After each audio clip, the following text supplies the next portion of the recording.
Hi guys, welcome to my another mini vlog. आज चाहिँ तपाईँहरूकोतिरको weather कस्तो छ? हाम्रोतिर चाहिँ चिसो चिसो छ। पानी परेर जाडो जाडो भइरहेको छ।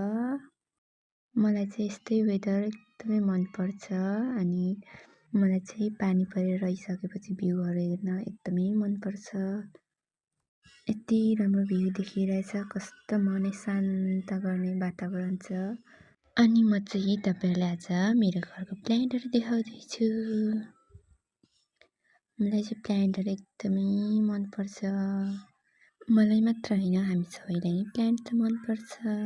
तपाईहरुलाई पनि मनपर्छ होला। अनि म चाहिँ एकदमै धेरै प्लान्ट लभर भएर होला।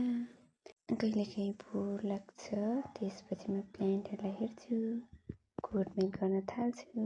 त्यसपछि अचानक कि आफै गुड भाइब आउँछ। मन शान्त हुन्छ अनि नेगेटिभ कुराहरूले गर्दा डिस्टर्ब भएको छ भने त्यो सबै हराएर जान्छ। त्यही भएर म चाहिँ प्लान्ट लभर भएको हो। तपाईहरुलाई कस्तो लाग्छ कमेन्ट गर्नु होला। Thank you for watching my video.